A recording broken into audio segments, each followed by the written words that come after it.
Taiwan is bursting with heaps of fun places to explore. Join me, Amber Hatfield, as I hit up travel hotspots, soak up some culture, and hunt down hidden gems. Let's go!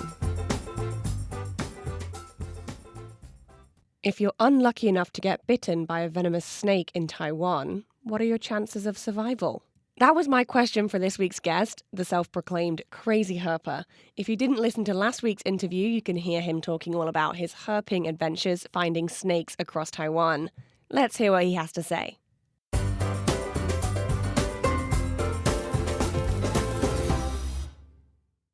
So if you were to get bitten by a snake in Taiwan, are they venomous enough for you to die from it? I don't think so. If you're bitten by venomous snake, there are only 1 or 2 species will enough to kill you right away. Okay. But it still takes time. But if you unless you are in the mountain, like you have to walk 2 days or 3 days, like that might dangerous, a little bit dangerous. There's also helicopter can send you down the mountain. So I don't think there are any kind of snake can bite you. And if you go to hospital right away, you will 100% live. Okay. So are there any precautions you have to take when you go out herping in terms of clothes you wear or equipment you take and things like that? If I am doing herping, I always wear boots and pants, long pants and thick socks that can avoid me from snake bite. Because the snake in Taiwan, the teeth cannot easily through your boots. Some snake species, they have long and sharp teeth. They can stick into the pants. But I think most snake, when you pass by, they just want to scare you. Because snake won't intention to bite you. They are not fools. They're not going to challenge a huge monster, just walk past by the trail. So if you want to protect yourself, just wear boots and long pants.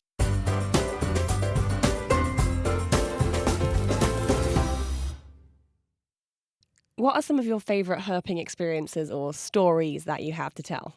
If your friends knows me a lot, you'll know when I herping, when I found rare species, I would just scream like crazy.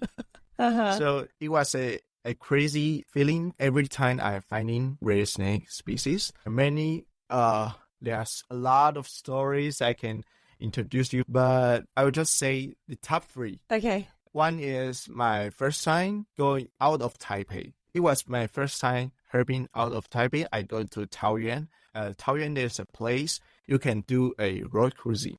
So what is road cruising is like you ride the motorcycle or you drive along the road, and some place in south of Taiwan or east of Taiwan or middle of Taiwan, the road there have a side of road that snake will fall down and it just trapped by the high wall. And if you ride by, you can find it. And it's called road cruising in America because some snake will show up at night, and because the road is warm enough for them, they love warm place. American herpers or Australian herpers just drive along the road, and the snake will just show up in the middle of the road. It's called road cruising. So there's one time I road cruising with my friend Janice, and we saw Hunter Pacer. Everybody called this Mountain of God sunset. I was so happy, but after that, I was looking for like frogs, and we saw a orange and black striped snake just in the bamboo hole. It's a orange and black stripe. What kind of snake it is? And I was thinking there's a first class of protectional species. It was so rare in north of Taiwan. It was called Marquis keelback. It was beautiful species. 2 years ago, it was the only first grade of protecting species in Taiwan. So it's super rare.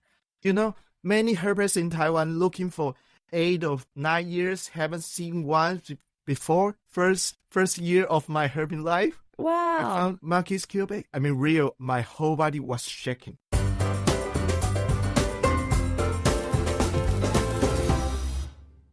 Another time, road cruising, that time, it was a heavy rain. In case you guys don't know, if the rain was heavy enough or it started raining, it was not a good condition for you to herping Okay.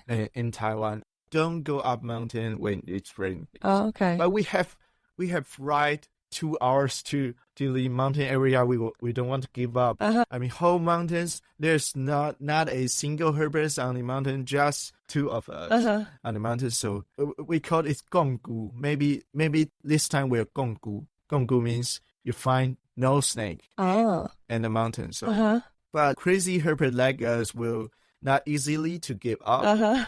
And after like 4 hours or 5 hours, I don't know how long it is. I was so tired and sleepy, and we found a Mandarin red snake. It was a really rare snake in Taiwan. It was a lifer. Lifer means the snake, the animals you never seen. It was a lifer for us.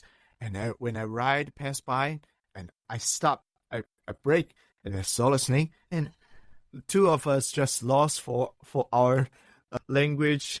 The snake is so beautiful. Yellow patterns, yellow classical patterns in Taiwan. Like you can also find it in China, but it's super rare.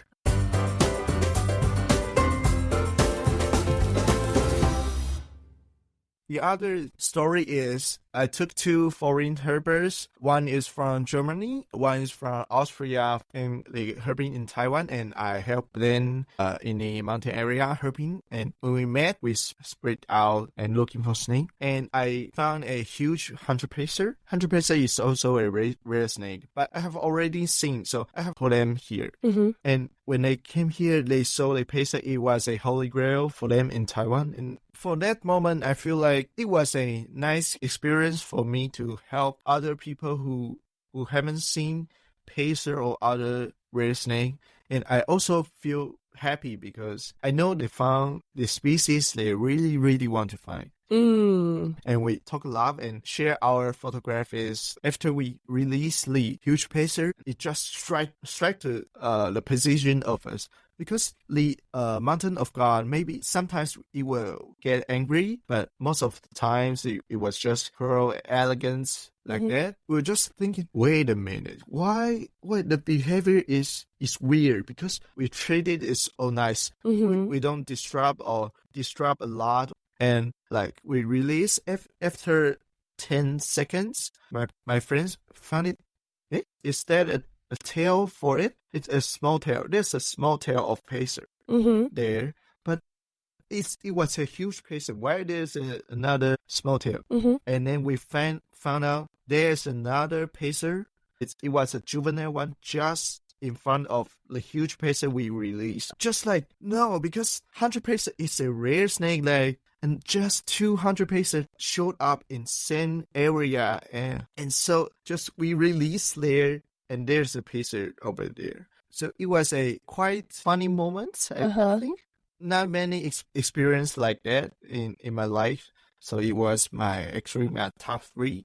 Yeah. There's another top one. It was my herping trip in Borneo. And as you know, Borneo you can find many kinds of species in Borneo.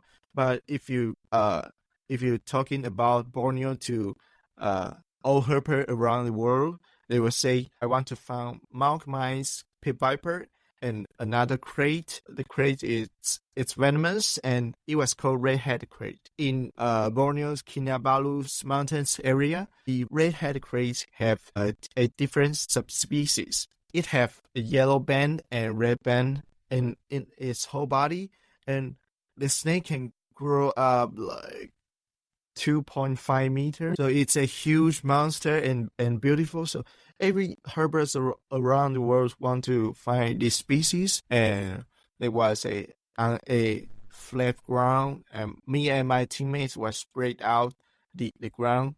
And one of my teammates, it was a little bit rookie compared with other people. So he found a red-headed crate in place we never thought it will be. And the snakes he pronounced is not just like common snake. The way he says snake, I know it was a good one. It was a really good one. And I was just run so fast from the other sides of the trail. and just gently pull it out, and I saw this snake. First time I've been to Borneo, found my holy grail in Borneo. Wow. So you can imagine it was a really wonderful moment for me.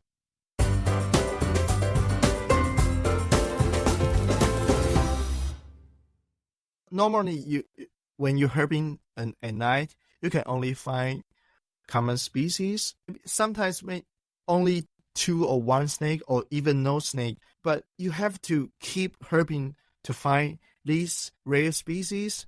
For me, in Taiwan or other countries, some herpers, they only photograph it for lifer. If they found this species like pacer, they were not going to find another pacer. They just want to find more species and collect all species in Taiwan. I call it a collector. So this kind of herping style it's not for me. For me, it's like I love the way I found the snake. So I don't want you to find a snake for me to photograph it. I'm not a collector.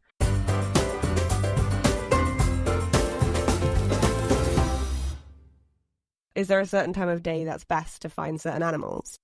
If you want to find more as you can, you have to go it at night. Try night herping is better, because daytime herping still some species of snake or frogs will show up daytime, but not many, I think. So most of the frog will show up at night, and many snake species, they are nocturnal.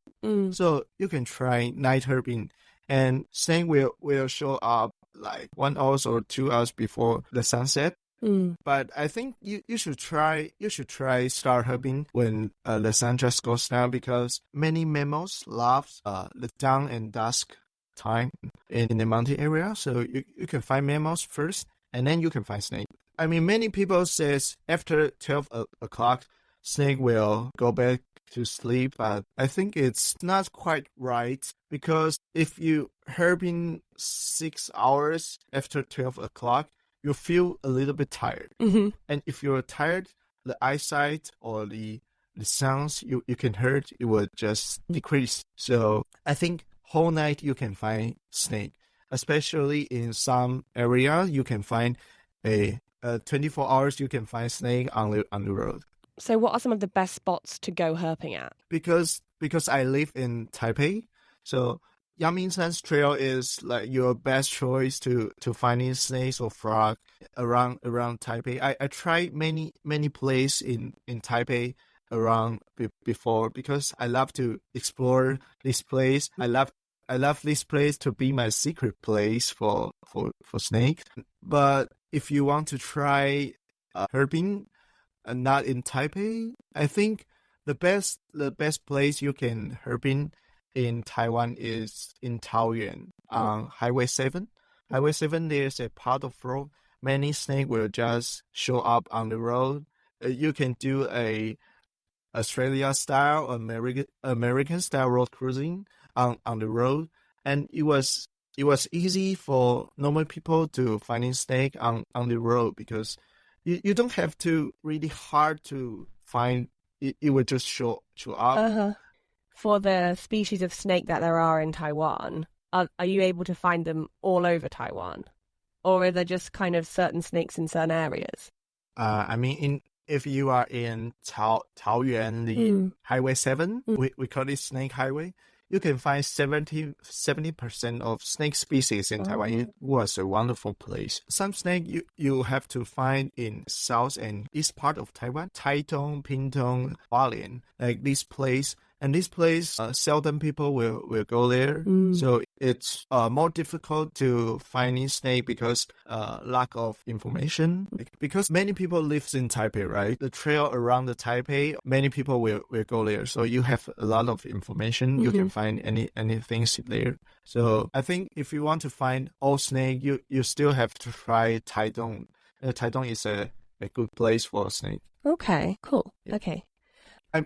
I think herping is really makes society to treat better for snake, especially because more people doing herping. They know the snake, just like I said, they know the snake is venomous or not. If it is a venomous snake, you can kill it. or you can treat it. You can treat it in a nice way. Mm-hmm. If you're doing herping in your life once or twice, you will know the snake was not that scared. Like great green snake was, like I said, a really nice snake to handle. And once I took my friend herping, and my friends was 100% not a snake guy, and I found a great green snake, and I was teaching it how to handle it. He feel the snake on his hand. He was just like, oh, it's cute.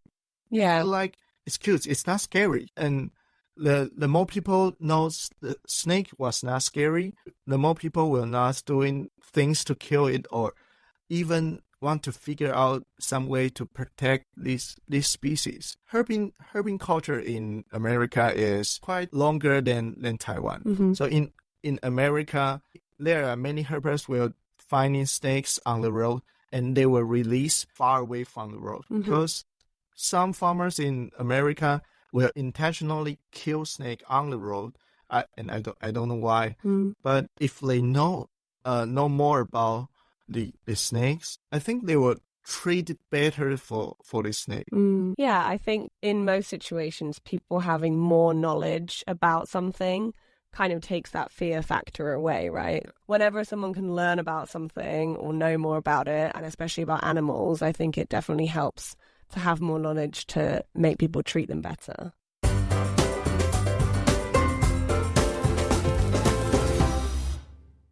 That's all for this week's episode. Thanks for tuning in. I hope you enjoyed it. I really feel like I got a lot of knowledge and just fun stories from listening to Liu Rui Wei talk about his herping experiences. And we actually have some more topics for you next time. So see you next week.